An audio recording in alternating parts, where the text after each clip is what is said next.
जय श्री कृष्णा गाइज। स्वागत है आपका हमारे चैनल में। तो चलिए कहानी को शुरू करते हैं। आज की कहानी का शीर्षक है अचानक घर पहुंचे पति ने पत्नी को बंद कमरे में पड़े देखा। अचानक घर पहुंचे पति ने अपनी पत्नी को बंद कमरे में पड़े रोते हुए देखा तो उसने ऐसा क्या किया कि सबके सब देखते रह गए। आज नया वर्ष है। ये दिन तेरी मम्मी के जीवन में बहुत महत्व रखता है। इस दिन सीमा को नया जीवन और नई पहचान मिली थी। 23 वर्षीय सीमा आज एक सफल बिजनेस वूमन है। उसके पास हर प्रकार की सुख सुविधाएं, सच्चा जीवन साथी जिसका हर लड़की सपने देखती है। क्या सीमा का जीवन इतना आसान था? नहीं, सीमा को ये नहीं जीवन इतनी आसानी से नहीं मिला। वह अतीत में खोती चली गई। सीमा उत्तर प्रदेश के एक छोटे से गांव में मध्यम वर्गीय परिवार की लड़की थी। सीमा देखने में बहुत सुंदर, गोरा रंग, काली बड़ी आंखें, सांचे में ढला हुआ शरीर, लंबे बाल, कुल मिलाकर आसमान से उतरी हुई परी जो एक बार देखे देखता रह जाए। पढ़ाई में अव्वल, पढ़ना उसको बहुत अच्छा लगता। पढ़ लिख कर वह कुछ करना भी चाहती थी, परंतु गांव में मात्र 10वीं तक ही स्कूल था। माता पिता आगे नहीं पढ़ाना चाहते थे क्योंकि सीमा में बहुत बचपना था। 16 साल की सीमा पूरे गांव में चहकती फिरती, घर और बाहर हमेशा हंसती खिलखिलाती रहती। परंतु उम्र के साथ उसकी सुंदरता को देखकर उनके माता पिता को उसकी चिंता होने लगी। अब जल्द ही उसका विवाह कर देना चाहते थे। कोई अच्छा घर परिवार मिले तो जल्द ही इसके हाथ पीले कर दें। वैसे भी गांव में लड़कियों की जल्दी शादी कर दी जाती है। सीमा के 2 भाई जो बड़े परंतु एक नंबर के कामचोर और लालची थे। बड़े भाई की शादी भी हो चुकी थी। सीमा के पिता रामेश्वर जी और माँ बिमला जो अपने बेटों से हमेशा परेशान रहती और बड़बड़ाती रहती। नाच पीटे, कोई काम के न काज के, दुश्मन अनाज के। एक भाई शराब पीकर और एक पूरे गांव में आवारागर्दी करता फिरता।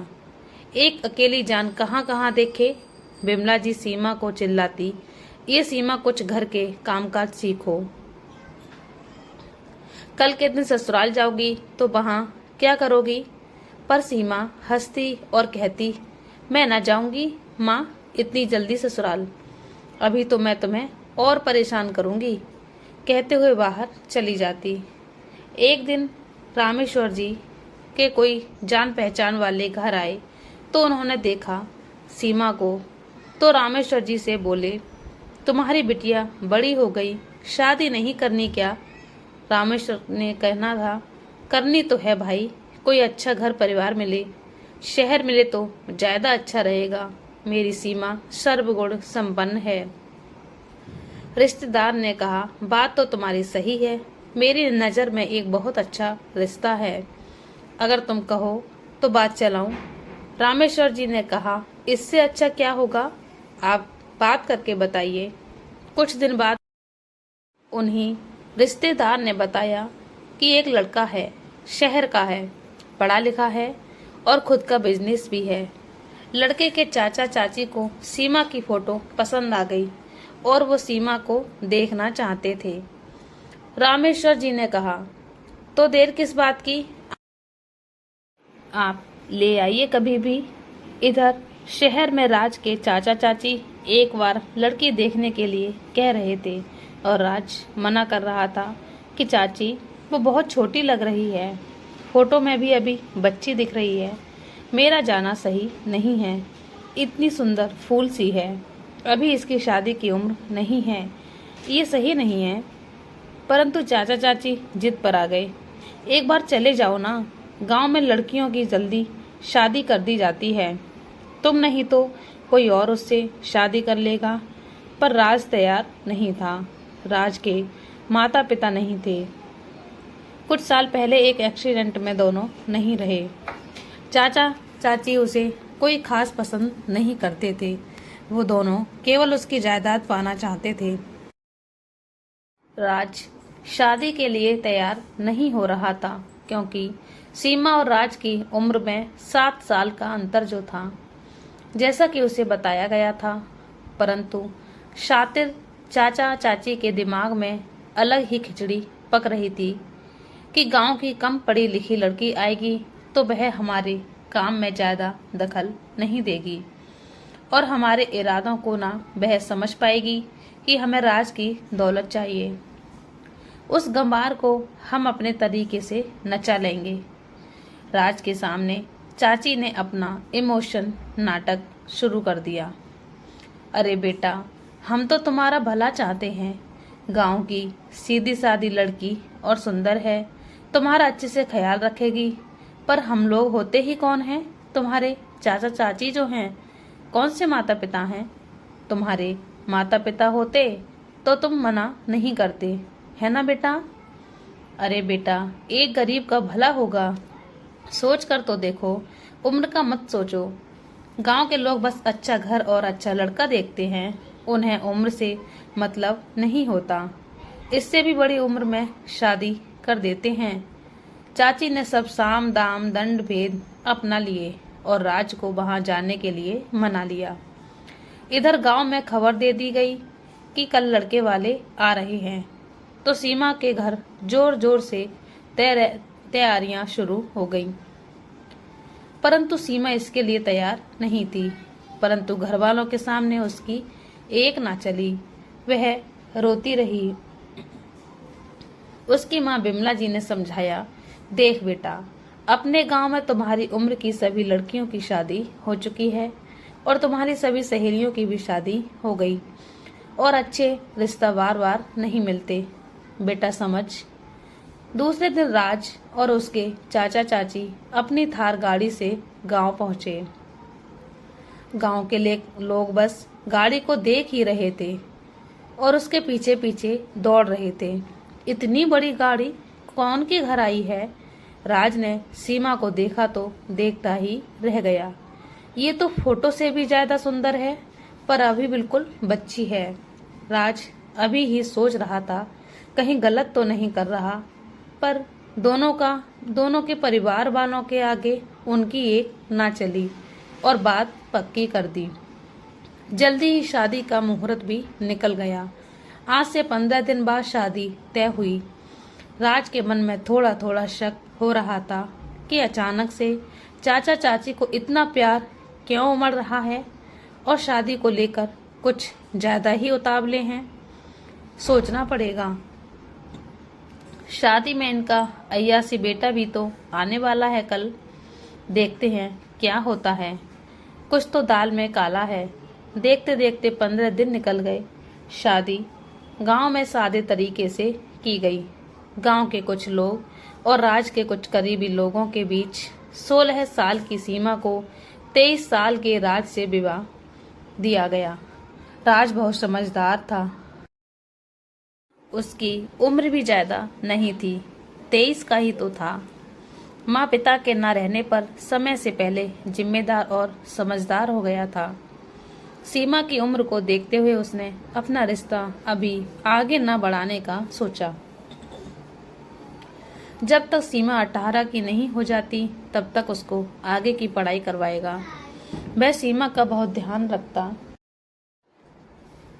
उसकी पसंद नापसंद और हर तरह से उसे खुश रखता, उसकी पढ़ाई में उसकी मदद करता।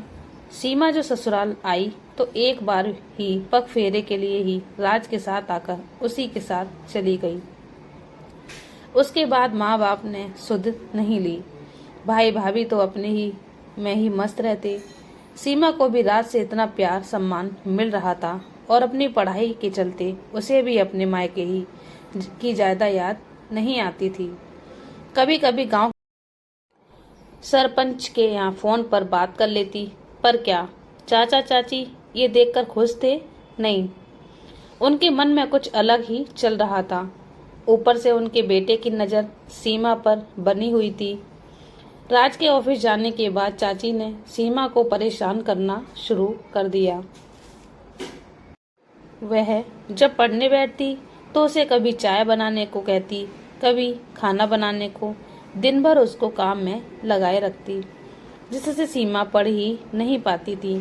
शाम को थकी सी रहती और कभी सोफे पर, कभी डाइनिंग टेबल के पास राज का इंतजार करते करते सो जाया करती।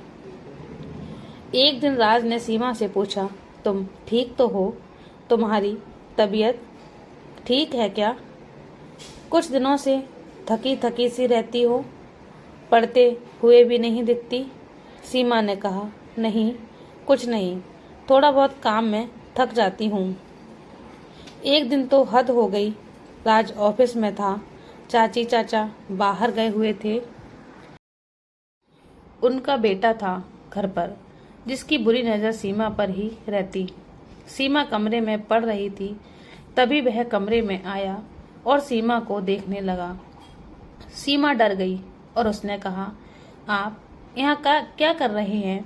कुछ चाहिए तो आप बोल देते, मैं बाहर आ जाती। बिमल ने कहा, मुझे तुम चाहिए, क्या तुम मुझे यहीं मिल सकती हो? सीमा घबरा गई। सीमा ने कहा, आप बाहर जाएं, नहीं तो मैं शोर मचाऊंगी। बिमल ने बेशर्मी से कहा, तो मचाओ शोर, देखते हैं कौन आता है। मेरे अलावा यहाँ कोई नहीं है। बिमल उसे जबरदस्ती पकड़ने लगा। सीमा चिल्लाने लगी। इतने में उसकी आवाज सुनकर घर में काम करने वाले माली काका आकर उसे बुलवाने लगे। दरवाजा खटखटाते हुए कहा, बेटा क्या हुआ, ठीक हो? माली काका की आवाज सुनकर बिमल खिड़की से भाग गया। सीमा ने जैसे ही दरवाजा खोला, काका ने कहा, बिटिया आप ठीक तो हो? चिल्ला क्यों रही थी?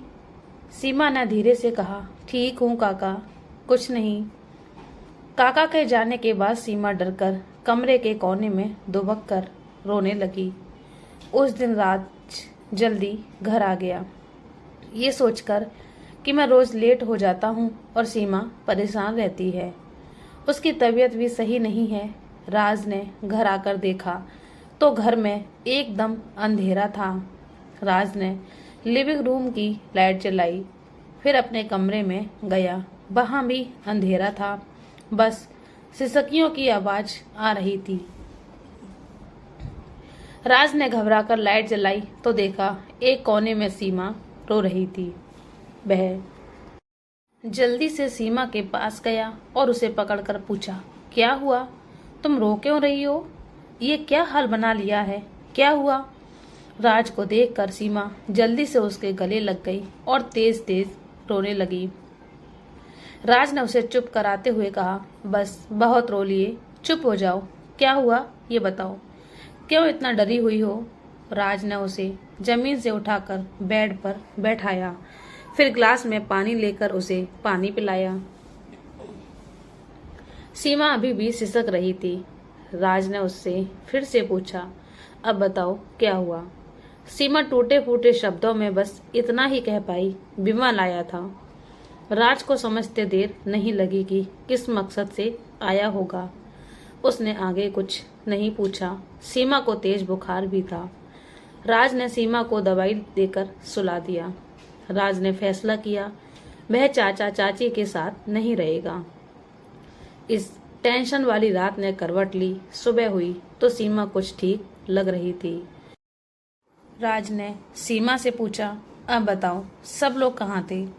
कल चाचा चाची नहीं थे तो बाकी के नौकर मेड सब कहाँ थे? सीमा ने राज को सब बताया। विमल क्या कह रहा था? फिर माली काका आए तो खिड़की से कूदकर भाग गया। आपके ऑफिस जाने के बाद चाची मैं इनसे काम नहीं कराती, मुझसे काम कराती है। राज को सुनकर बहुत गुस्सा आया। उसने कहा, तुमने बताया क्यों नहीं अब तक मुझे? सीमा ने कुछ नहीं कहा। राज ने कहा, अपनी पैकिंग करो, अब हम इस घर में नहीं रहेंगे। सीमा ने कहा, फिर हम कहाँ जाएंगे? राज ने कहा, हाँ, ऑफिस के पास हमारा एक और बंगला है, वहां रहेंगे, चलो। राज ने किसी से कुछ नहीं कहा और अपना और सीमा का जरूरत का सामान लेकर चला गया।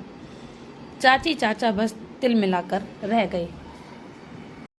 राज सीमा को लेकर अपने ऑफिस के पास वाले बंगले पर चला गया। वहां वह दोनों अच्छे से रह रहे थे। सीमा घर को संभालने के साथ साथ पढ़ाई भी करती।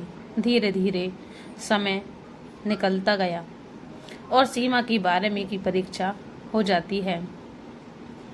पढ़ाई में अच्छी होने से 10वीं के बाद सीधे 12वीं में प्राइवेट फॉर्म भरकर एग्जाम दिया। अब कॉलेज की पढ़ाई की तैयारी थी। एक दिन राज को ऑफिस में काम करते हुए अचानक से सिर में दर्द होने लगा। खांसी के साथ खून भी आ गया। वह घबरा गया। ये क्या हो गया? ऐसा तो पहले कभी नहीं हुआ। राजीव राज का बहुत अच्छा दोस्त था, जो उसी के साथ अक्सर रहता था। अपने ऑफिस के साथ साथ राज का भी काम संभालता था। राजीव ने राज की हालत देखी तो कहा, क्या हुआ राज? तबीयत ठीक नहीं है तो चलो डॉक्टर को दिखाते हैं। राज बोला, नहीं कुछ नहीं हुआ, शायद काम का प्रेशर ज्यादा हो गया है, नींद भी पूरी नहीं हुई। तुम जूस मंगवा दो, आराम करूंगा तो ठीक हो जाऊंगा। राजीव बोला, पर ऐसे कैसे? तुझे ब्लड आ रहा है। राज, नहीं मैं ठीक हूँ, तुम चिंता मत करो, यहाँ किसी को मत आने देना, मैं आराम करूंगा। राजीव, जैसी तुम्हारी मर्जी। वैसे एक बात कहूँ राज, कुछ दिन के लिए आप ऑफिस से छुट्टी ले लो, कहीं घूम आओ, अच्छा लगेगा। जब से शादी हुई है तुम लोग कहीं नहीं गए, सीमा को भी थोड़ा अच्छा लगेगा। राज, देखता हूँ, पहले ये प्रोजेक्ट कंप्लीट हो जाए। ठीक है, आराम करो, मैं आता हूँ थोड़ी देर बाद। कुछ ही दिन हुए राज को अपने शरीर में बहुत कमजोरी लगने लगी। कभी कभी नाक मुंह से खून आने लगता तो कभी मुंह से खून आने लगता। उसने सोचा, अब मुझे डॉक्टर को दिखा लेना चाहिए, बात शायद कुछ और है। राजीव से कहता हूँ डॉक्टर से अपॉइंटमेंट लेने के लिए।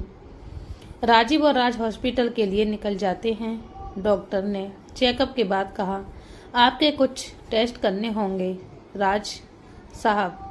राज बोला, जी मैं तैयार हूँ, कब कराने होंगे टेस्ट डॉक्टर साहब? जी आप कल सुबह सुबह 10 बजे आ जाइए।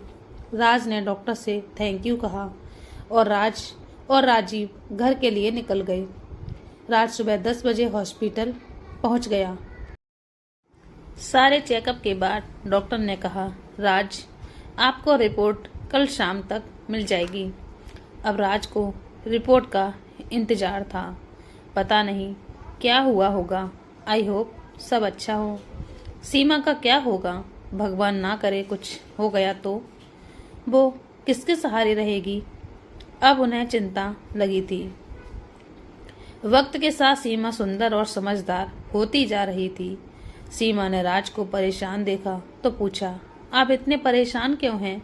आप ठीक तो है ना? 5-6 महीनों में दोनों एक दूसरे को समझने भी लगे थे। सीमा भी खुलकर बात करने लगी थी। राज बोला, कुछ नहीं, बस थोड़ा सिर में दर्द है। सीमा ने कहा, मैं दवा लगा दूं?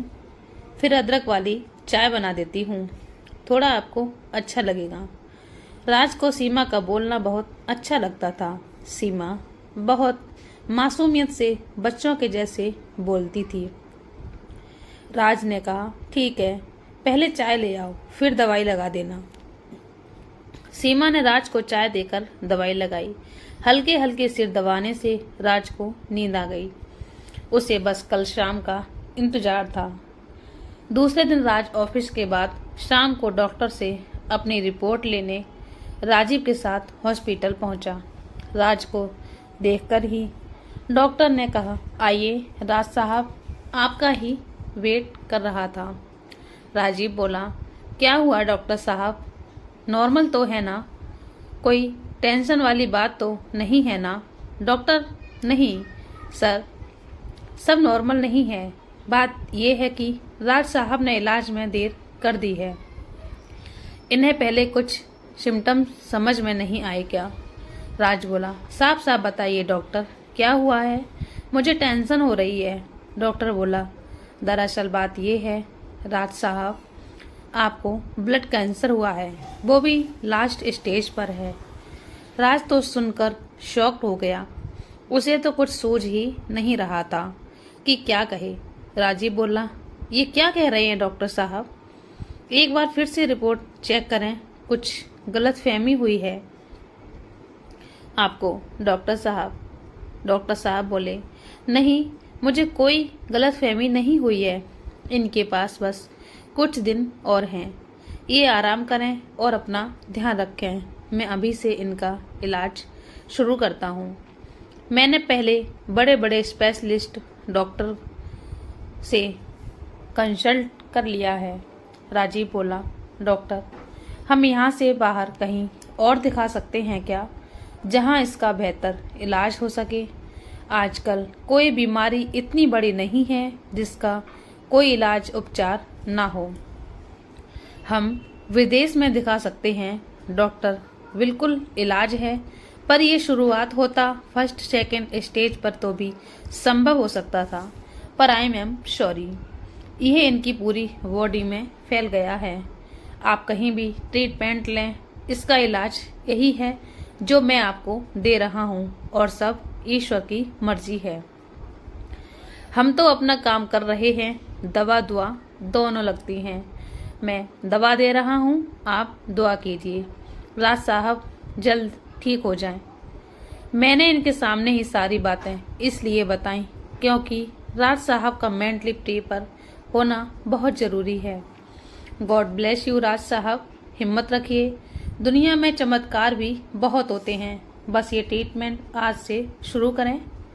राज का तो सिर घूम रहा था, उसे समझ में नहीं आ रहा था कि क्या करें और क्या ना करें। राजीव हिम्मत कर राज को समझाकर ऑफिस ले आया। राज घर जाने की स्थिति में नहीं था। ऑफिस में राजीव ने उसे केबिन में बैठाया, पानी पिलाया और बोला, राज, सब ठीक हो जाएगा। आज के समय में हर बीमारी का इलाज है, तुम भी ठीक हो जाओगे, टेंशन मत लो। राजीव के गले लगकर फपक कर रो पड़ा। क्यों राजीव, क्यों? मेरे साथ ही ऐसा क्यों? मैंने किसी का क्या बिगाड़ा था जो भगवान मेरे साथ ऐसा कर रहे हैं? बताओ राजीव, ऐसा क्यों? पहले मेरे माता पिता को छीन लिया, अब ये बीमारी। मेरी उम्र ही क्या है, अभी 24 का ही हूँ। अभी देखा ही क्या है मैंने, पहले पढ़ाई, फिर माँ बाप का जाना और ये जिम्मेदारियाँ। राज बस रोए जा रहा था। राजीव भी क्या कहे। सही तो कह रहा था राज बोला, राजीव, मुझे कुछ हो गया तो सीमा का क्या होगा? वो तो अभी बच्ची है, उसकी भी तो जिंदगी अभी शुरू हुई। सब खत्म हो जाएगा राजीव, सब खत्म। कहाँ जाएगी वो, क्या करेगी? बता राजीव, बता, क्या करूँ मैं? मुझे अभी और जीना है। मम्मी पापा के जाने के बाद सीमा के साथ हंसना बोलना शुरू किया ही था। जिंदगी कुछ अच्छी लगने लगी थी। बहुत देर तक राज रोता रहा। राजीव ने उसे दवाएं खिलाईं, जिसके असर से कुछ देर में राज को नींद आ गई। राजीव अब बहुत चिंतित था। उसे भी एक पल का चैन नहीं आ रहा था। उसने राज को संभाल लिया, उसे कौन संभाले। करीब 2 घंटे बाद सोकर उठा। राज अब काफी गंभीर और शांत था। उसने अपने मन में कुछ फैसला लिया जो उसे पूरा करना था। राज और राजीव घर के लिए निकल गए। राज जब घर पहुंचा तो सीमा को देखकर उसकी आंखों में नमी आने लगी, परंतु उसने आंसू बहने से रोक लिए। वह अभी सीमा को कुछ नहीं बताना चाहता था। वो सुनेगी तो अभी से दुखी हो जाएगी।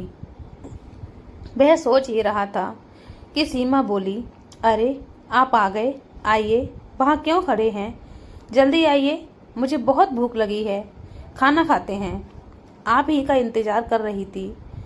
सीमा की आवाज से राज जैसे होश में आया। सीमा की नज़र राज पर पड़ी तो वो सामने आया।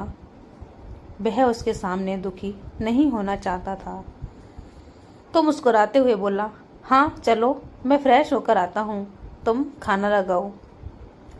दोनों मिलकर खाना खाते हैं। उसके बाद सीमा सोने चली जाती है, परंतु राज की आंखों में नींद नहीं थी। वह सोच रहा था क्या होगा इसका। इसके खुद माता पिता खबर नहीं लेते। मेरे चाचा चाची मेरे ना हुए तो इसके क्या होंगे। और वो विमल तो एक नंबर का आवारा गुंडा अपनी ही भाभी पर बुरी नीयत रखता है।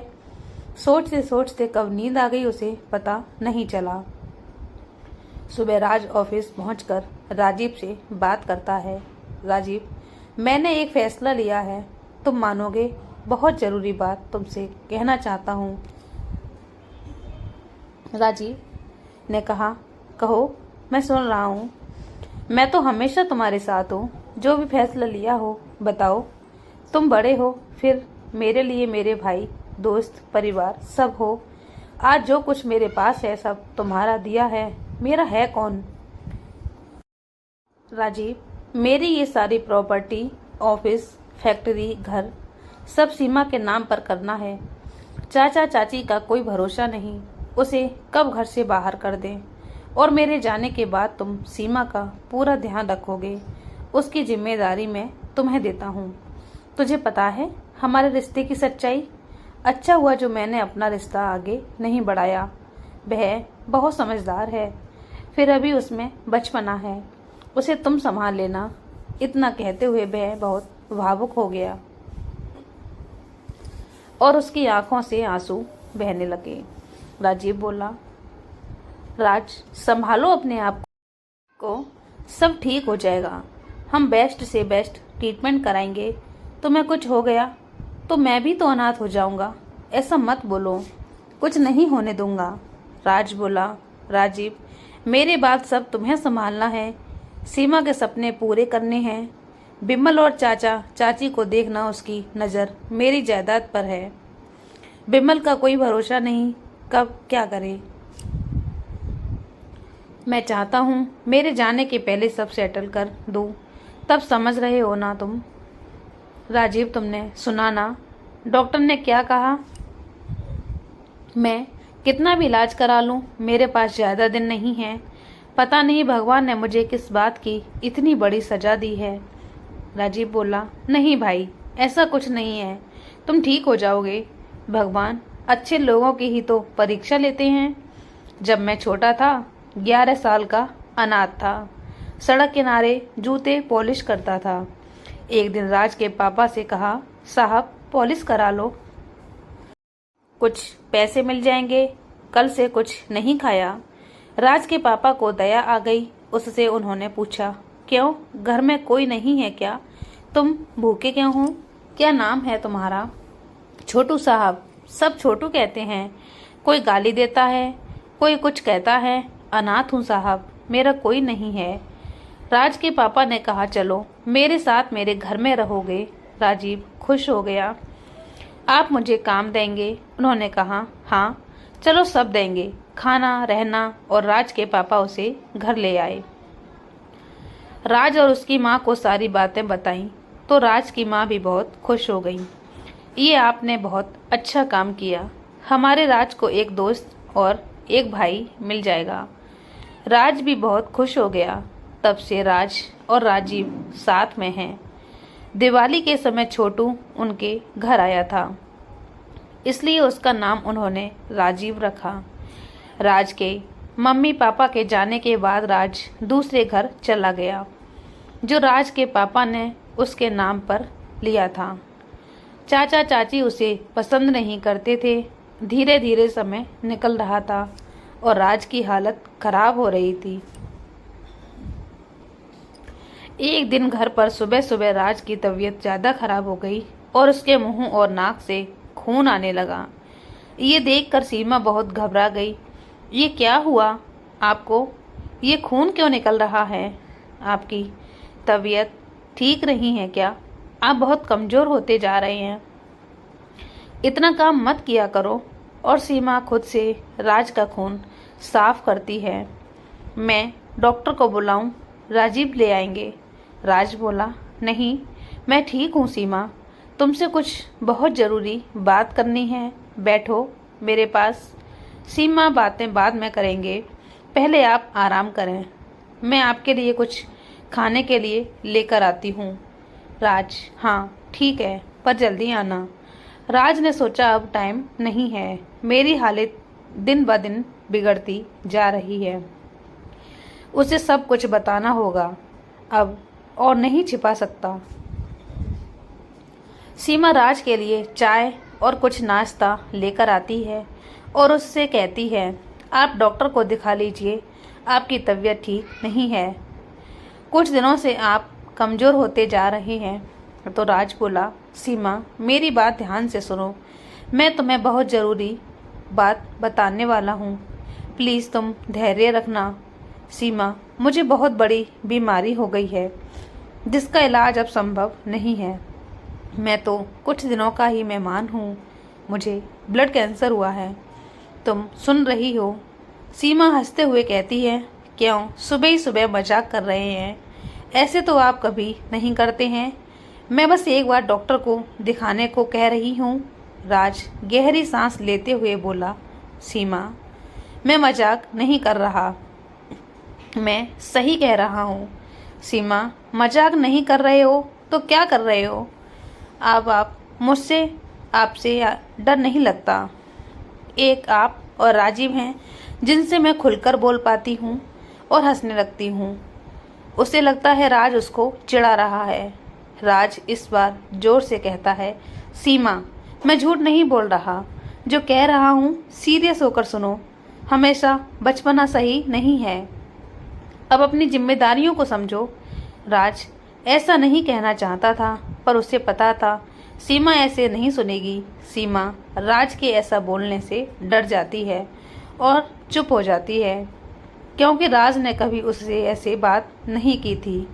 राज ने प्यार से उसके सिर पर हाथ फेरा और उसके हाथ को अपने हाथ में लेकर बोला, सॉरी सीमा, ऐसे नहीं बोलता, पर तुम सुन ही नहीं रही हो। सीमा मैं मजाक नहीं कर रहा, ना तो मैं डरा रहा हूँ, ये बात बिल्कुल सच है कि मैं बीमार हूँ और कैंसर हुआ है, वो भी लास्ट स्टेज पर है। डॉक्टर ने कहा है अब इलाज संभव नहीं है, ये मेरे पूरे शरीर में फैल गया है, मेरे पास कुछ ही दिन हैं, पता नहीं कितने, आजकल परसों, इतना कहते हुए भावुक हो जाता है और आंखों में आंसू आ जाते हैं। सीमा हैरानी से उसे देखती है, उसकी आंखों में भी आंसू हैं, जो शांत होकर सुन रही थी। राज फिर कुछ कहने को हुआ तो इस बार सीमा जोर से बोली, चुप रहिए आप, मुझे कुछ नहीं सुनना, कुछ भी कहे जा रहे हैं, पागल हो गए हैं क्या? अरे मेरा सोचो, मुझ पर क्या बीतेगी, सुनकर मेरा दिल बैठा जा रहा है। सुन रहे हैं आप? नहीं सुनना मुझे कुछ भी, मुझे तुमसे बात ही नहीं करनी है आपसे, जाइए ऑफिस अपना काम करें। कुछ भी बोले जा रहे हैं, प्लीज़ सीमा समझने की कोशिश करो। उसे कंधे से पकड़कर अपने सामने करते हुए राज बोला, मुझे भी नहीं पता था, अभी 2 महीने पहले पता चला है, पर तुम्हें बताकर दुखी नहीं करना चाहता था, इसलिए नहीं बताया, पर अब मेरी हालत बिगड़ती जा रही है, इसलिए बताना जरूरी था। सीमा अब रोए जा रही थी, सुध बुध खो रही थी और बस बार बार कह रही थी, कह दीजिए राज, आप जो कह रहे हैं वो झूठ है, मुझसे सुनने में गलती हुई है राज। इतने में राजीव आ जाता है, उसे देखकर सीमा उसके पास जाती है और कहती है, राजीव देखो ये राज क्या कह रहे हैं, सुबह सुबह कुछ भी बोल रहे हैं, तुम मेरे भी अच्छे दोस्त हो ना, बोलो ना इनसे, कुछ भी ना कहें, मैं अब बचपना नहीं करूँगी, अपनी जिम्मेदारी भी अच्छे से निभाऊंगी और पढ़ाई भी अच्छे से करूँगी, फिर तो कोई शिकायत नहीं है ना आपको, बोलो राज। राजीव ने राज की तरफ देखा तो उसने इशारे से बताया कि मैंने सब बता दिया, अब तुम संभालो सीमा को। राज का इशारा समझते हुए राजीव ने सीमा को संभाला, उसे बैठाया, पानी पिलाया, फिर बोला, अब ठीक हो? उसने धीरे से हाँ में सिर हिलाया। राज खिड़की की साइड पकड़कर खड़ा हो गया। उसकी आंखों से लगातार आंसू बहे जा रहे थे और सीमा की ये हालत भी नहीं देख पा रहा था। क्या गुजरती है उसके दिल पर, जिसे ये पता हो कि उसकी जिंदगी की चंद सांसें उसके पास हैं। और फिर अभी तो उसके जीवन की शुरुआत थी, जवानी भी नहीं थी। राजीव बोला, सीमा मेरी बात ध्यान से सुनो। देखो तुम समझदार हो, राज जो कह रहा है वह सही है। अब ये समय अपने आप को समझाने का है। उसके पास जितना समय है उसमें हम उसे जितना खुश रख सकते हैं अपनी तरफ से कोशिश तो करनी चाहिए। मैं जानता हूँ ये समय हम तीनों के लिए बहुत कठिन है। वो जो कह रहा है उसे समझो। सीमा वो तो ठीक है राजीव, पर आप तो बड़े से बड़े डॉक्टर को जानते हैं ना। सब जगह आप लोगों की पहचान है, देश विदेश सभी जगह हैं, तो आप लेकर चलिए ना कहीं प्लीज। मैंने अपने गांव में सुना था शहरों में बड़ी से बड़ी बीमारी ठीक हो जाती है और गांव के लोग इलाज के लिए शहर आते हैं। मेरी खातिर मैं कैसे रहूंगी? इन्होंने तो कह दिया, मेरा क्या होगा? राजीव मैं कहाँ जाऊंगी? मैं तो जीते जी मर जाऊंगी ना। राजीव हमारे गांव में कहते हैं शादी के बाद ससुराल ही उसका घर है, चाहे वह कैसा भी हो।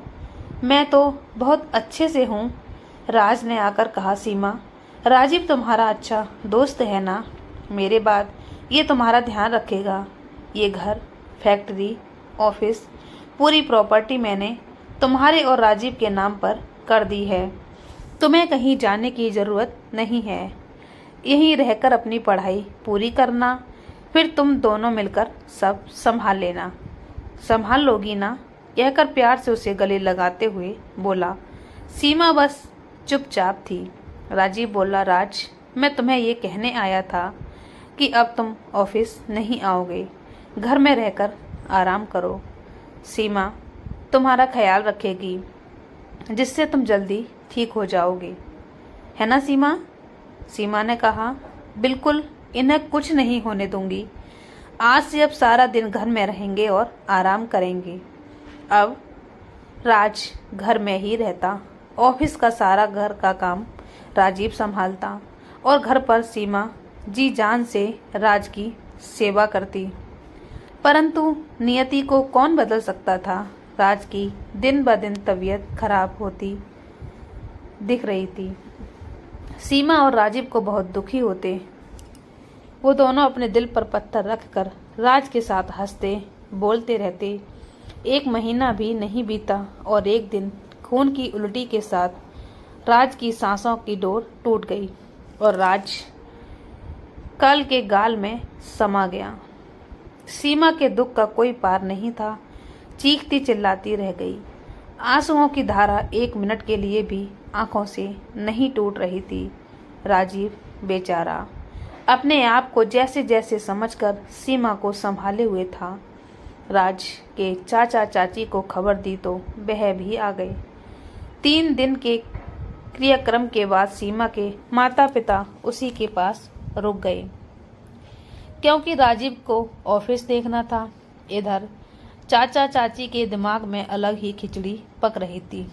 चलो, बिना कुछ करे ही हमारी मंशा पूरी हो गई। अब सारी जायदाद हमारी, बस कैसे भी करके उस राजीव और सीमा को ठिकाने लगाना है। जैसे ही कुछ दिनों बाद थोड़ा सामान्य सा होने लगा तो सीमा के माता पिता उसे किस्मत का हवाला देकर अपने गांव लौट गए। शादी के 9 महीने में ही सीमा की जिंदगी में क्या से क्या हो गई। उसे अंदाजा भी नहीं था उसके साथ आगे क्या होने वाला है। इधर किसी से चाचा को पता चला कि राज ने अपनी सारी प्रॉपर्टी सीमा और राजीव के नाम पर कर दी तो वह बौखला गए और किसी तरह अपने नाम कराने की कोशिश करने लगे। सीमा के पास जाकर उसके सामने मगरमच्छ के आंसू बहाने लगे। सीमा बेटा, हमसे गलती हुई, हमें माफ़ कर दो।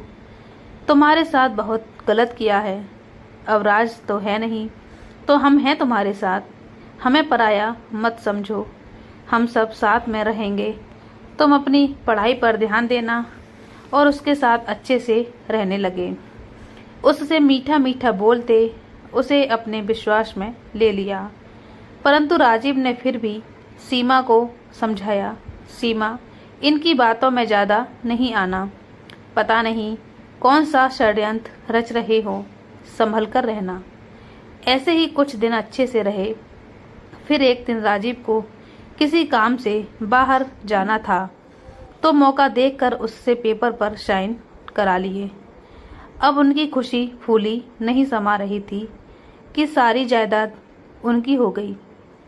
राजीव और सीमा को भनक भी नहीं लगने दी कि उन्होंने क्या किया है और सामान्य से बने रहे। उनका बेटा भी जेल में था किसी जुर्म में, तो सीमा को अभी कोई डर नहीं था।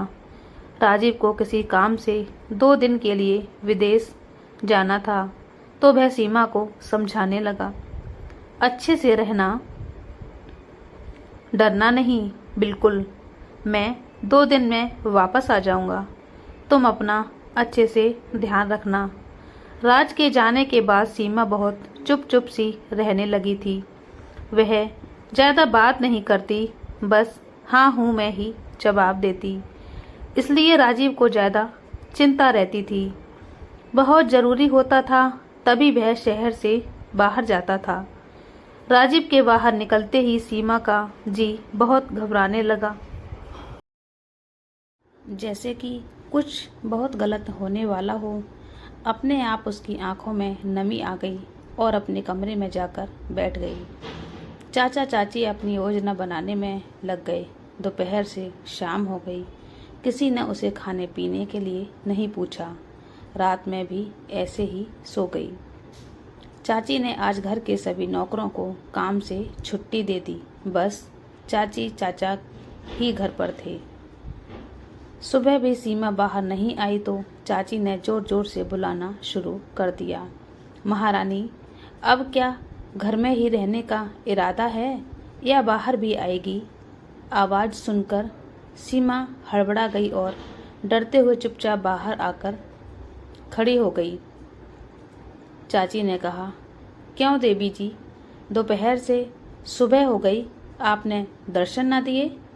अब हम तुम्हारे सामने पूजा प्रसाद का सामान ले आते और भोग लगाते। सीमा, नहीं नहीं, वो हम उसके गले से डर के मारे आवाज़ ही नहीं निकल रही थी। चाची बोली, क्या हो गया? रसोई में जाओ, जाकर हमारे लिए चाय नाश्ता बनाओ और खुद भी खाओ। चाय नाश्ता करने के बाद सीमा से चाची ने कहा, जाओ और अपना सामान बांधो और निकलो यहाँ से। सीमा की एकदम से हैरानी से आंखें फैल गई। वह चाची को देखने लगी। शायद उसने कुछ गलत सुन लिया हो। ये आंखें फाड़कर क्या देख रही है? सुना नहीं? अपना सामान बांधो और निकलो यहाँ से। सीमा सहम गई और कहा, मैं कहाँ जाऊँगी? मैं यहाँ किसी को नहीं जानती। चाची, जहन्नुम में जा, कहीं भी जा। और सीमा का हाथ पकड़ उसको बाहर कर दिया। सीमा चाची के पैर पकड़ते रोते हुए बोली, चाची जी प्लीज ऐसा मत करिए। इतने बड़े शहर में मैं अकेली कहाँ जाऊँगी? मेरा यहाँ तो कोई नहीं है। प्लीज चाची जी, राजीव को आ जाने दीजिए। चाची ने सीमा को पैर से छिड़कते हुए कहा, अरे जा, तेरा वो शुभचिंतक भी यहाँ नहीं रहेगा। अब जाओ यहाँ से। उसके मुंह पर दरवाज़ा बंद कर दिया। वह छटपटाती रही, दरवाज़ा पीटती रही, परंतु उन्होंने एक ना सुनी। वह घबराई हुई वहीं दरवाजे पर बैठी रही। उसे सामान भी ना लेने दिया। धीरे धीरे थके कदमों से गेट के बाहर आई। उसे ये भी नहीं पता किस दिशा में कहाँ जाए। कभी अकेले घर से निकली ही नहीं, तो उसे तो गांव का पता भी नहीं मालूम था। पता नहीं भगवान मेरे साथ कौन कौन सा खेल खेल रहे हैं, क्यों इतना कठोर हो गए हैं भगवान। अपनी सुध बुध सी खोई सीमा बस चलती जा रही थी। 2 दिन से कुछ ना खाने पीने से धूप में उसका सिर चकराने लगा। माली काका किसी काम से उस तरफ आ रहे थे। आज उन्हें भी छुट्टी दे दी गई थी। दूर से उन्हें देखकर लगा जैसे सीमा हो। वह उसके पास आए तो कहने लगे, अरे ये तो मालकिन ही है। उन्होंने आवाज लगाई, सीमा बिटिया बिटिया यहाँ क्या कर रही हो। सीमा ने डबडबाई आंखों से उन्हें देखा और उन्हीं के हाथों में बेहोश हो गई। माली काका घबरा गए। सीमा बेटा आंखें तो खोलो, देखो मैं काका। आंखें खोलो बिटिया। हे भगवान ये क्या हो गया। लगता है इसके चाची चाचा ने मौका देखकर इसको भगा दिया, इसलिए आज सबकी छुट्टी कर दी ताकि किसी को पता ना चले कि क्या हुआ है। रूई सी नाजुक बच्ची पर दया ना आई। भगवान उनको कभी माफ नहीं करेगा। अब इसे कहाँ ले जाऊं। वहीं पास में काका ने पेड़ के नीचे उसको लिटाया और पास की दुकान से पानी लेने चले गए। भागकर जल्दी से पानी लाए और उसका मुंह धुलाया। आंखों पर पानी के छींटे मारे। तब सीमा ने आंखें खोली। काका ने कहा, लो बेटा पानी पियो, थोड़ा अच्छा लगेगा। सीमा ने पानी पिया। फिर काका ने पूछा, यहाँ कैसे बिटिया इस हालत में। इतना पूछने पर सीमा उनके गले लगकर रोने लगी। फिर उसने काका को सारी बातें बताईं। काका ने कहा, मेरा अंदेशा सही था, पर काका अब मैं कहाँ जाऊं। काका ने कहा, बेटा मैं भी यहाँ अकेला रहता हूँ, पर जहाँ रहता हूँ वह जगह तुम्हारे रहने लायक नहीं है। वहाँ केवल गुंडे मवाली शराबी रहते हैं, तो मैं वहाँ एक दिन भी नहीं रख सकता। अब क्या करें। राजीव सर का नंबर भी नहीं है मेरे पास, उनके घर का पता भी नहीं मालूम। काका मेरे फोन में है और वह तो घर पर है, मुझे भी नंबर नहीं पता। काका आप मुझे मेरे गांव की बस में बैठा दें, मेरे पास पैसे भी नहीं हैं और मुझे कुछ पता भी नहीं है। ठीक है बेटा, चलो मैं बस में बैठा देता हूँ, यही सही रहेगा। अपने माता पिता के पास चली जा। 17 साल की विधवा सुंदर नाजुक सी जहाँ जाती लोगों की गंदी नजरों का शिकार होती। लोग ऐसे देखते हैं जैसे कि लड़की कभी देखी ही ना हो। बस स्टैंड पहुंचने पर पता चला गांव की बस आधे घंटे बाद है। टिकट लेकर काका ने एक महिला के पास व्यवस्थित बैठा दिया और कुछ खाने पीने का सामान भी दे दिया और बोले, बेटा ध्यान से खा लेना, नहीं तो तबीयत बिगड़ जाएगी। बाजू वाली महिला से बता दिया, बिटिया का ख्याल रखना, रात भर का सफर है, सुबह बस गांव पहुंचेगी। महिला ने कहा, आप निश्चिंत रहिए, मैं हूँ। कहकर काका बस से नीचे उतर आए और बस छूट गई। काका सीमा को बस में बैठाकर आ जाते हैं। सुबह में बस गांव पहुंची। सीमा बस से नीचे उतरती है। उसका अपना गांव जाना पहचाना था। इतने दिनों बाद गांव में आंखें आकर भर आईं। गांव की एक एक गली जानी पहचानी थी। धीरे धीरे अपने घर को चलने लगी। गांव में सुबह सुबह जल्दी चहल पहल शुरू हो जाती है, तो कुछ लोगों ने सीमा को देखकर मुंह फेर लिया, तो कुछ बड़बड़ाने लगे, यहाँ अपशकुनी अमंगली यहाँ क्यों आ गई। बताओ, साल भर भी ब्याह को ना हुई और अपने पति को ही खा गई, मनहूस कहीं की। कुछ बातें सीमा के कानों में पड़ रही थीं, फिर भी वह नीचे सिर किए चुपचाप चली जा रही थी। गांव के लोगों ने कहा, चलो देखते हैं यहाँ क्यों आई है, और सीमा के पीछे पीछे चलने लगे। सीमा जैसे ही अपने घर पहुंची, सीमा की माँ बिमला जी ने देखा सीमा आई है। माँ ने कहा, सीमा बेटी, तुम यहाँ? ये कहते हुए जैसे ही उसके पीछे देखा, गांव वाले खड़े थे। माँ ने कहा, बेटा, तुम अकेले आई है या कोई और भी है? सीमा अपनी माँ से गले लगकर रोने लगी और कहा, माँ, अब मैं यहीं रहूंगी। क्यों, क्या बात हो गई? बिमला जी ने पूछा। माँ, मुझे घर से निकाल दिया गया, इसलिए यहाँ आ गई। गांव के लोगों ने सुना तो भड़क गए। वो तो निकालेंगे ही घर से। इस अमंगली अपशगुनी को कौन अपने घर में रखेगा? शादी को अभी 1 बरस भी ना बीता और अपने पति का काल बन गई। बिमला जी ने सुना तो मन में बोली, हे भगवान, ये यहाँ क्यों आ गई? गांव वाले इसे यहाँ नहीं रहने देंगे और हमें अलग ताने सुनने पड़ेंगे। गांव वाले की बातें सुनकर सीमा का दिल बैठा जा रहा था। वह सोचने लगी, ये क्या हो रहा है मेरे साथ? वो बुत बनकर रह गई। गांव वाले कह रहे थे, इस अपशगुनी को हम गांव में नहीं रहने देंगे। इसकी शक्ल भी नहीं देख सकते। हमें सुबह सवेरे इसका मुंह देखना पड़ गया। निकालो इसको गांव से। कहाँ है इसका बाप? बुलाओ उसे। सीमा के पिताजी खेत पर थे। उन्हें पता चला सीमा आई है तो वह दौड़ते हुए घर आए, क्योंकि उन्हें अंदेशा था कि गांव वाले क्या कहेंगे। घर आए तो देखा घर के बाहर भीड़ लगी है। भीड़ से ही किसी ने कहा, रामेश्वर जी, हम इसको यहाँ नहीं रहने देंगे, निकालो अभी यहाँ से। रामेश्वर जी उनकी बातों को अनसुना कर सीमा के पास आए और पूछा, बेटा, यहाँ कैसे आई? अकेली आई है? बिमला जी ने सब बता दिया कि इसका सब कुछ छीनकर ससुराल वालों ने घर से निकाल दिया है। रामेश्वर जी ने सुनकर गांव वालों से कहा, ये कहाँ जाएगी बेचारी? अभी इसकी उम्र ही क्या है? तनिक तरस खाओ। फूल सी बच्ची के साथ अनर्थ पर अनर्थ हो रहा है।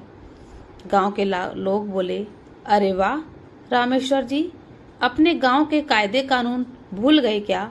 शुरू से यही होता आया है कि साल भर के अंदर जिसके पति की मृत्यु हो जाती है तो उसे सादे कपड़े में सिर मुड़वाकर किसी भी तीर्थ स्थल के आश्रम भेज दिया जाता है।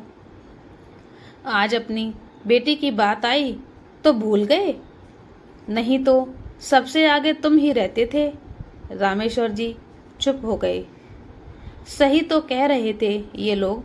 आज से पहले सबसे आगे मैं ही रहता था इन सब नियम कानून में। फिर भी रामेश्वर जी ने एक बार फिर से कोशिश की। इतनी सी उम्र में हम कहाँ भेजें? आप लोग जरा सोचो। गांव वाले बोले, ये सब हमें नहीं पता, अब फैसला सरपंच ही करेंगे। अरे कोई बुलाकर लाओ रे। सीमा के भाई भाभी भी तमाशा देख रहे थे। वो भी कुछ ना बोले, क्योंकि वो खुद ही जायदाद के लालच में उसके पास जाने वाले थे। उन्हें पता चला अब इसके पास कुछ नहीं है तो उन्होंने भी अपना मुंह फेर लिया और खड़े होकर तमाशा देखने लगे। गांव के मुखिया जी को बुलाया जाता है। मुखिया जी आते हैं और सारी बातें सुनते हैं। मुखिया जी रामेश्वर जी से कहते हैं, देखो रामेश्वर जी, हमारे गांव का नियम तो शुरू से ही यही रहा है कि कोई साल भर के अंदर विधवा हो जाए तो उसे गांव में नहीं रहने दिया जाता। अपने गांव में कम उम्र में ही शादी कर दी जाती है। तो किसी एक की वजह से नियम तो ना बदलेगा। रामेश्वर जी कुछ ना कह पाए, क्योंकि गांव में मुखिया का फैसला आखिरी फैसला होता था। सारे गांव वाले एक साथ चिल्लाने लगे, हाँ हाँ, निकालो इसे यहाँ से, हम नहीं रहने देंगे। सीमा बेजान गुड़िया सी बनी हुई सबकी बातें सुन रही थी। 2 पल का भी सुकून नहीं मिला उसे अपने घर आकर। उसका सिर घूमने लगा। चक्कर खाकर गिरने ही वाली थी कि किसी के मजबूत हाथों ने उसे थाम लिया। वो और कोई नहीं, राजीव था। गांव वालों का इस तरह व्यवहार देखकर राजीव को बहुत दुख हुआ। उसने कहा, ये क्या कह रहे हैं आप लोग? आप लोगों के सीने में दिल है या नहीं है? बच्ची के साथ ऐसा सलूक करते शर्म नहीं आई आप लोगों को? उसको सहानुभूति और प्यार देने की जगह उसका तिरस्कार कर रहे हैं। गांव वालों ने कहा, तुम कौन होते हो बीच में बोलने वाले, और कहाँ से आए हो? राजीव, मैं राज का भाई, दोस्त, सब। राज ने अपने के बाद सीमा की जिम्मेदारी मुझे सौंपी थी। मैं बाहर गया था काम से, काम जल्दी हो गया तो कल ही लौट आया। सीमा से मिलने घर गया तो पता चला उनको घर से निकाल दिया। अपने गांव गई है तो मिलने चला आया। यहाँ आकर आप सभी का द्रव्य व्यवहार देखकर बहुत दुख हुआ। गांव के लोगों ने कहा, यह मंगली अपशगुनी है। 1 साल के भीतर ही इसका पति चल बसा। ये मनहूस है, हम इसे नहीं रहने देंगे। इसका चेहरा देखना भी हमें पाप है। राजीव, ये क्या बकवास है? उसे बीमारी थी जिसके कारण वह चला गया, इसमें इसकी क्या गलती? हम लोग तो रोज इनका चेहरा देखते हैं, हम लोगों के साथ तो कुछ भी नहीं होता। आज के जमाने में ऐसी सोच कौन रखता है? रामेश्वर जी, जाने दो बेटा इसे, जहाँ जिसका भाग्य ले जाए। सीमा यहाँ रही तो हम भी यहाँ नहीं रह पाएंगे। अब इस उम्र में हम कहाँ जाएंगे? इन लोगों के ताने सुन सुन कर तो हम वैसे भी बिना मौत मर जाएंगे। शर्म नहीं आती आपको अपनी बेटी से ऐसा कहते हुए? एक तो बिना सोचे समझे उसकी शादी करवा दी और अब आप ही मुकर रहे हैं। जब माँ बाप ही साथ नहीं देंगे तो कौन देगा? रामेश्वर जी बेटा, हम जिस समाज बिरादरी में रहते हैं वहाँ के कायदे कानून तो हमें मानने ही पड़ेंगे। उससे बाहर तो नहीं जा सकते ना। अब इससे शादी भी तो कौन करेगा? तीर्थ स्थल पर धर्म ध्यान करेगी तो इसके लिए अच्छा है। राजीव, क्यों नहीं करेगा कोई इससे शादी? अभी उम्र ही क्या है, और विधवा होना कोई गुनाह तो नहीं है। सबकी जिंदगी और मौत लिखी होती है, उसमें कोई कुछ नहीं कर सकता। अभी जिस उम्र में ये है उस उम्र में लड़कियां पढ़ती लिखती हैं, अपने सपने बुनती हैं और अपना बचपना जीती हैं। आप लोगों ने तो उसका सब कुछ छीन लिया। यहाँ तो बिना मौत के मौत से बदतर सजा सुनाई जा रही है। गांव वाले बोले, ए शहरी बाबू, आप हमें प्रवचन ना दें, हमें अपना काम करने दें। राजीव, कौन सा अच्छा काम कर रहे हैं आप? अपनी वकालत में जीते जागते इंसान को बिना गुनाह की सजा दे रहे हैं। बहुत अच्छा न्याय है।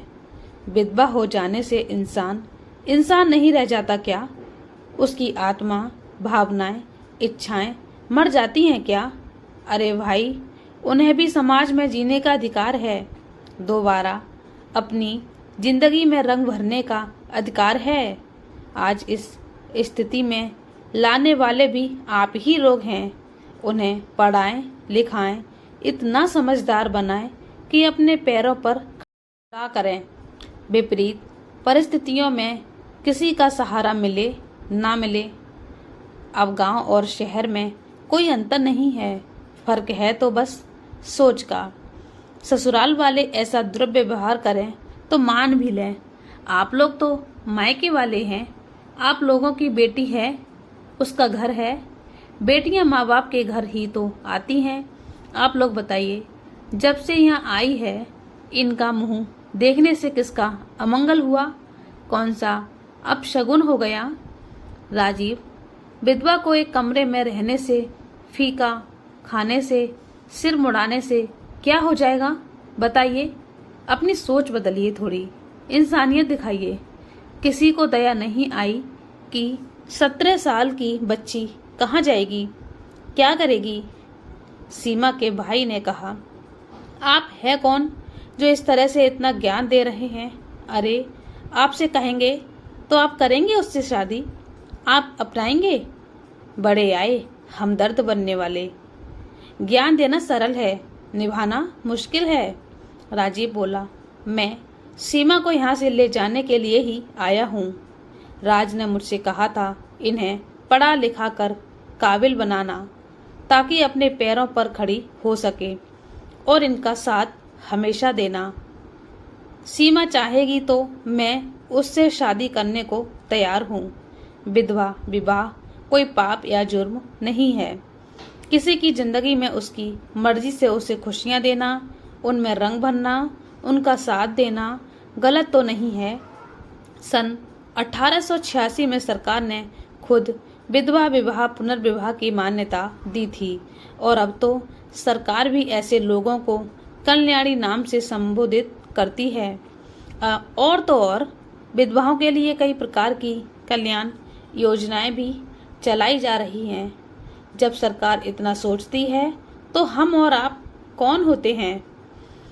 उसका दुख नहीं बांट सकते, सहानुभूति नहीं दे सकते, घाव नहीं भर सकते, तो कम से कम अत्याचार तो मत करिए ना, दुर्व्यवहार मत करो।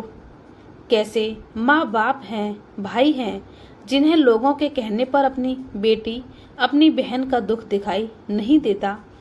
उन्हें बेटी से बढ़कर समाज, बिरादरी और उनके नियम कानून ज़्यादा जरूरी हैं। पर कहते हैं ना, लोगों की सोच को बदलना इतना आसान नहीं होता। उन्हें अपने बरसों पुराने बनाए नियम ज़्यादा जरूरी हैं, खास तौर पर गाँवों में। चलो सीमा, क्या तुम मेरे साथ चलोगी? सीमा तो अपनी सुध बुध खो बैठी, बस एक टक सबकी बातें सुन रही थी। उसे कुछ समझ नहीं आ रहा था कि क्या हो रहा है उसके साथ। एक हादसे से उसका जीवन ही पलट गया। मान मर्यादाओं के आगे खून के रिश्ते भी तो बदल गए। अपनों से बढ़कर आज एक पराया मेरे लिए खड़ा है। राजीव ने सीमा को ऐसे खोया हुआ सा देखा तो फिर से कहा, सीमा, सीमा, सुन रही हो ना? सीमा को कंधे पकड़कर झकझोरा। सीमा, कहाँ खोई हुई हो? क्या हुआ सीमा? एकदम से हाँ हाँ, क्या क्या क्या कहा? सीमा, मैंने कहा मेरे साथ चलो। चलोगी ना राज का सपना पूरा करने? सीमा, कहाँ? राजीव, चलो। चलूंगी, यहाँ है ही कौन हमारा? हमारे अपनों ने तो हमें मरने के लिए छोड़ दिया। एक नज़र गांव वालों और अपने घर, अपने परिवार को देखा और राजीव के साथ गाड़ी में बैठ गई। एक नज़र पलटकर नहीं देखा और चली गई, कभी ना वापस आने के लिए। गांव वाले और परिवार के लोग चुपचाप मूक दर्शक बने हुए उसे जाते हुए देखते रहे। बिमला जी की, रामेश्वर जी की आंखों से जरूर आंसू लुढ़क आए। अपने नियम कानून में जकड़े होने के कारण कुछ नहीं कर पाए, क्योंकि आज से पहले इस तरह के फैसले रामेश्वर जी ही आगे बढ़ बढ़कर करते थे। रामेश्वर जी मन में शायद मुझे किसी की हाय लगी होगी, तभी आज ये स्थिति मेरे साथ हुई है, और कुछ नहीं कर पाया। किस मुंह से किससे क्या कहूँ? मेरे कर्मों की सजा मेरी बेटी को मिली। गाड़ी में सीमा एकदम चुपचाप मुरझाई सी बैठी हुई थी। राजीव ने कहा, एक ढाबे पर गाड़ी रोकी और सीमा से कहा, सीमा, बाहर आओ, हाथ मुंह धो लो, थोड़ा अच्छा लगेगा। चेहरा पीला पड़ गया है तुम्हारा। सीमा ने कहा, मन नहीं है। राजीव बोला, सीमा, बाहर तो आओ, कल से ना कुछ खाया है ना पिया है, गांव में भी केवल ताने ही मिले, चलो आओ। सीमा बाहर आई और हाथ मुंह धोकर फिर दोनों ने खाना खाया और वापस सफ़र करने लगे। सीमा धीरे से राजीव से पूछती है, राजीव, मैं कहाँ जाऊँगी? कहाँ जाओगी मतलब? राजीव ने चौंक कर पूछा। मैं ले जा रहा हूँ, मतलब मेरे घर चलोगी? और कहाँ पर? राजीव, मैं तुम्हारे घर पर रहूँगी, तुम्हें कुछ हो गया तो तुम भी ऐसा सोचती हो कि तुम्हारी वजह से ये सब हुआ है। इतना लंबा चौड़ा भाषण मैं तुम्हारे गांव वालों को देकर आया और तुम्हारे दिमाग में कुछ भी नहीं घुसा जो ऐसा सोच रही हो। राजीव ने प्यार से सीमा को समझाया। देखो सीमा, राज की बीमारी का पता हमें लास्ट स्टेज पर चला। इसका मतलब उसको ये बीमारी सालों पहले ही अपनी जड़ें बना चुकी थी और तुम्हारी शादी को अभी 8-9 महीने ही हुए हैं। कैंसर एकदम से लास्ट स्टेज पर नहीं होता।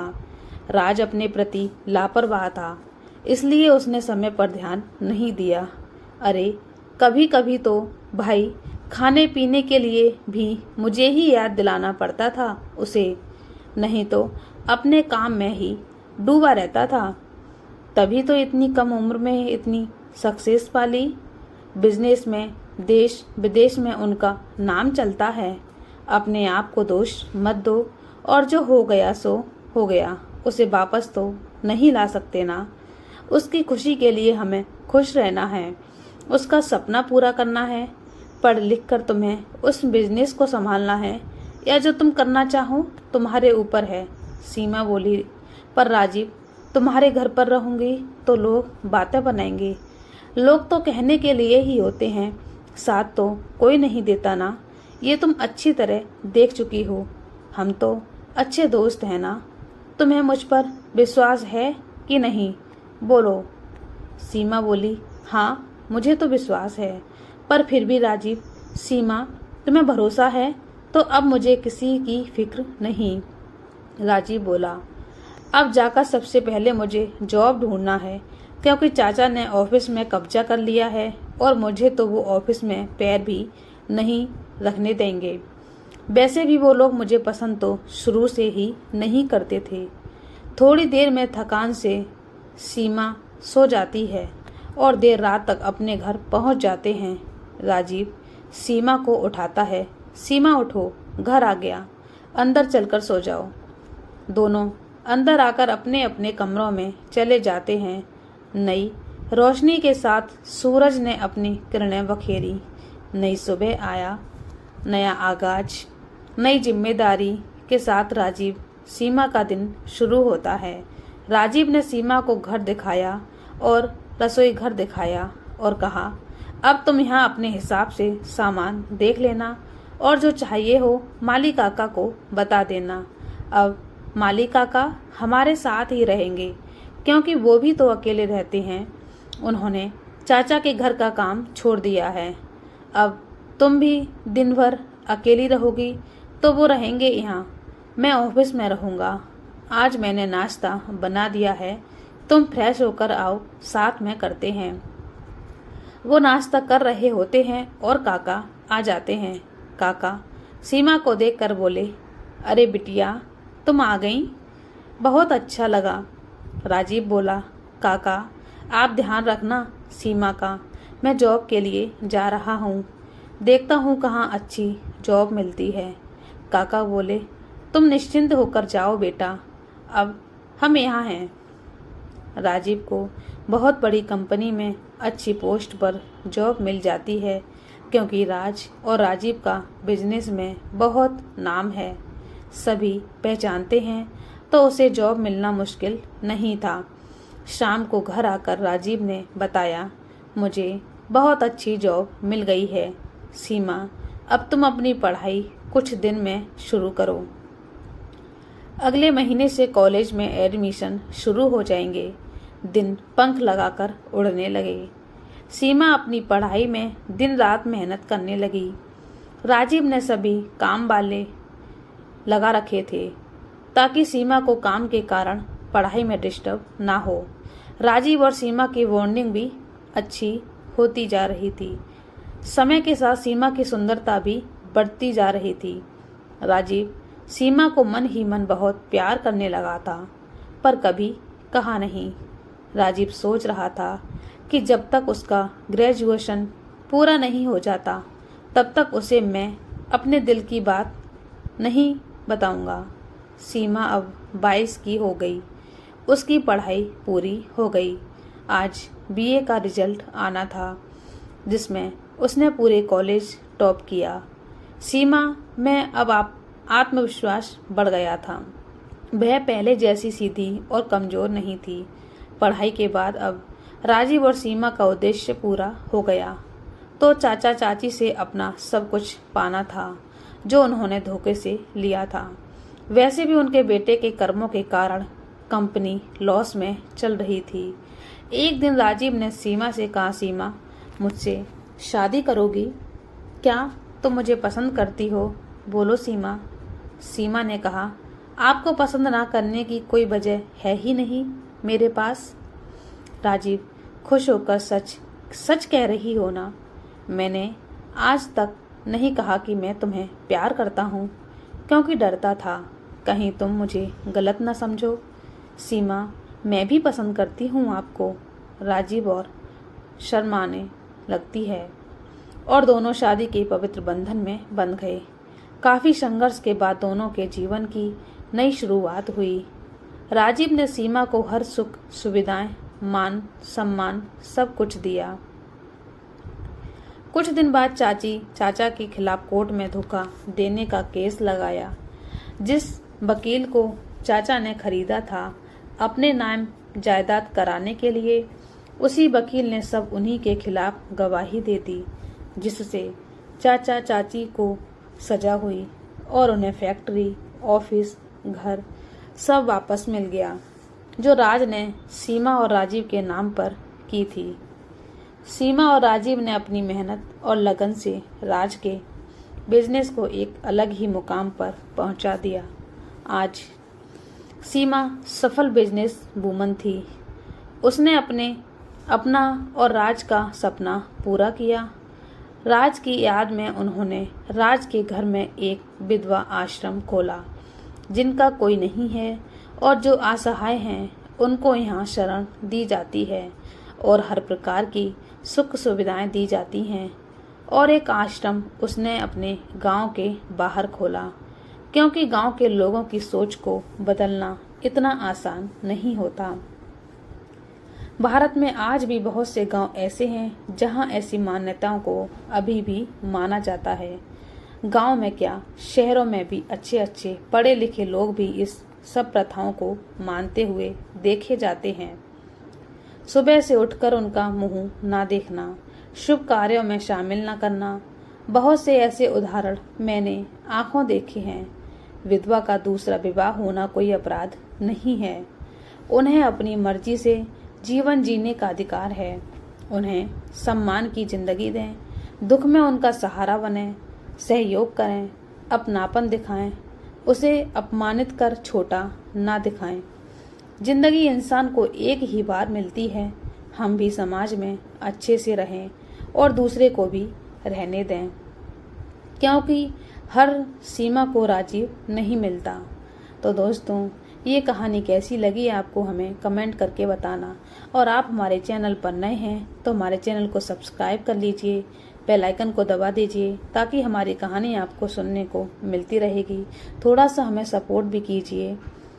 कहानी को पूरा देखने के लिए धन्यवाद।